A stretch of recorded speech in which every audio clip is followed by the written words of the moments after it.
IIT జేఈలో మంచి rank రానటువంటి విద్యార్థులకు బెస్ట్ ఆప్షన్ సిఎస్ఈఎంఏ కోర్సులు అడ్మిషన్స్ జరుగుతున్నవి. అందరికీ నమస్కారం. నేను మీరు మాధురి. మీరు చూస్తుంది సుమన్ టీవీ నెట్వర్క్. ఇప్పుడు మనం మాట్లాడుకోబోయేది దశపాపహర దశమి గురించి అండి.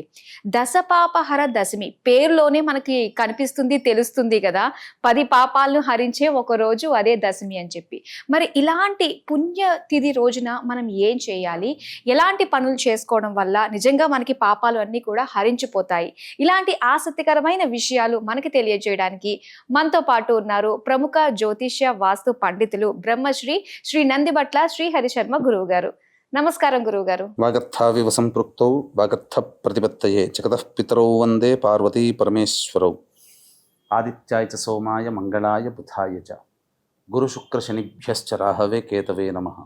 శృంగేరి జగద్గురు పీఠాధిపతులకి, కంచిపీఠాధిపతులకి నమస్కారములు తెలియజేసుకుంటూ కార్యక్రమాన్ని ప్రారంభిద్దాం.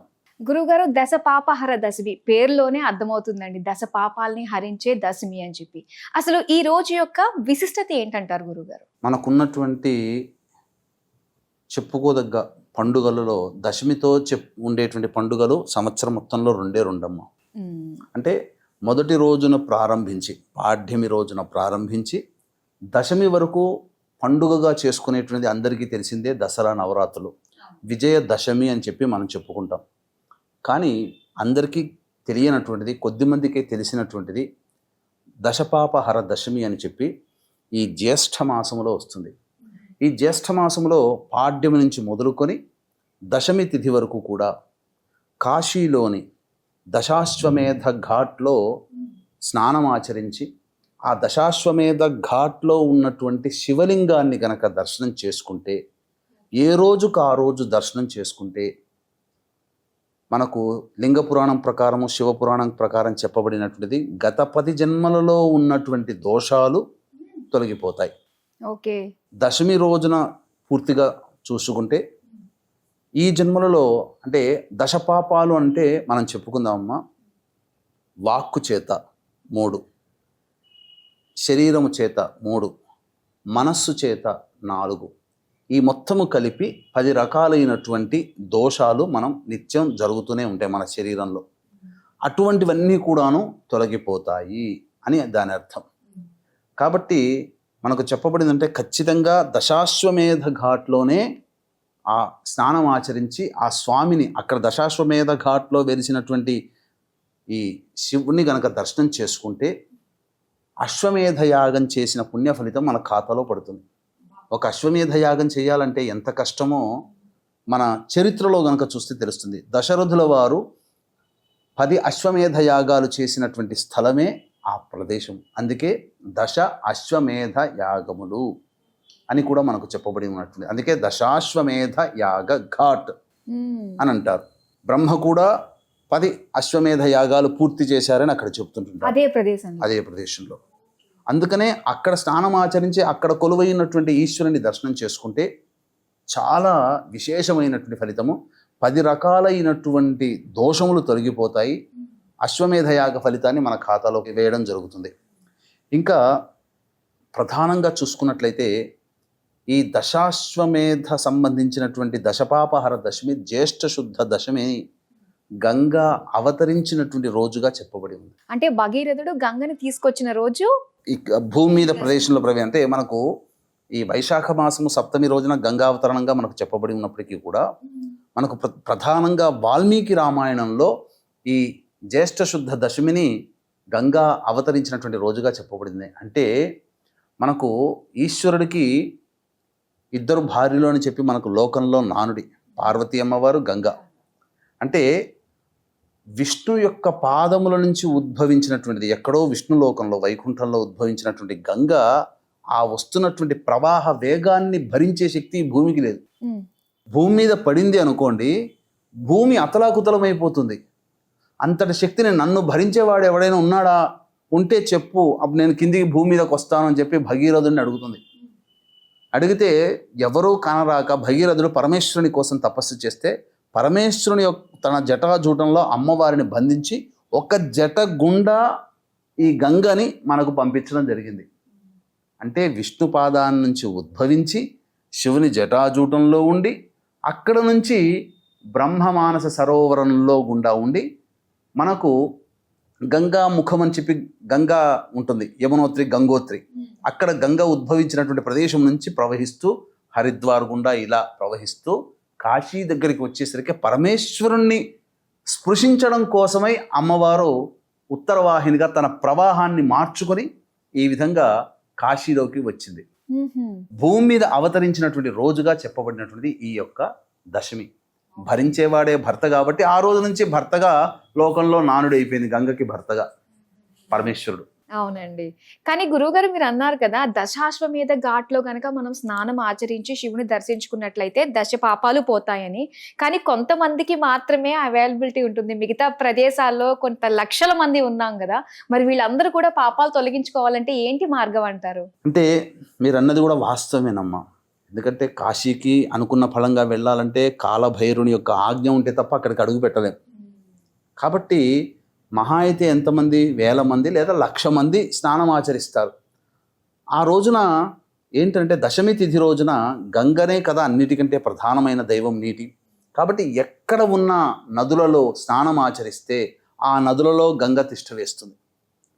కాబట్టి విజయవాడలోనైనా కానీ, తుంగభద్ర నది ఉన్నటువంటి కర్నూలు పరివాహక ప్రాంతంలో కానీ ఎవ్వరున్నా నదీ ప్రవాహం లేదా సరస్సు, చెరువులోనైనా స్నానం ఆచరించండి. బావిలోనైనా కానీ ఆ బావి నీటితో స్నానం ఆచరించండి. ఈ రోజుల్లో బావులు ఎవరికి ఉన్నాయి? కాబట్టి మనము స్నానం ఆచరించే విధానంలో ఎక్కడ స్నానం ఆచరించినా, చెరువులో, నదులో, సరస్సులో ఆచరించినా గంగా స్నాన ఫలితం. అటువంటిది కూడా అవకాశం లేదు హైదరాబాదు, వైజాగ్ నదుల్లో ఎలా ఉంటుంది. కాబట్టి అందరింట్లో గంగ అనేటువంటిది ఉంటుంది. అవునండి.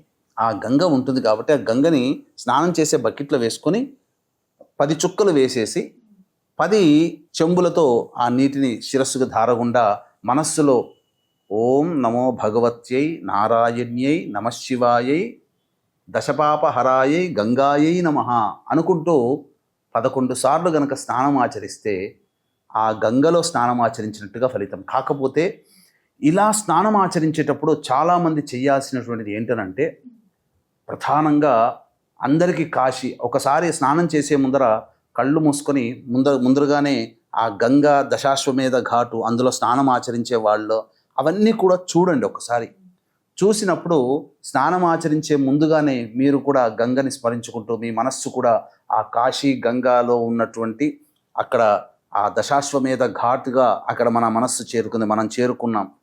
భార్యాభర్తల సమేతంగా, పిల్లల సమేతంగా, కుటుంబ సమేతంగా ఉన్నాం, అక్కడ ఉన్నాం. ఆ ఉదయించే సూర్యుడిని చూసాం, చక్కగా నీట మునిగా ముమ్మార్లు స్నానం ఆచరించాం, అక్కడ వేంచేసి ఉన్నటువంటి ఆ యొక్క శివుణ్ణి దర్శనం చేసుకున్నామని చెప్పి మన మనస్సు ద్వారా భావన చేసుకుని చక్కగా 10 చెంబులు గనక స్నానం ఆచరించినట్లయితే తప్పకుండా మన మనస్సే కదమ్మా ప్రధానం, శరీరానికి లేకపోయినా మనస్సు ద్వారా ఆ మనస్సు స్నానం ఆచరించి ఆ మనస్సు ఆ ఆత్మ పవిత్రత పొంది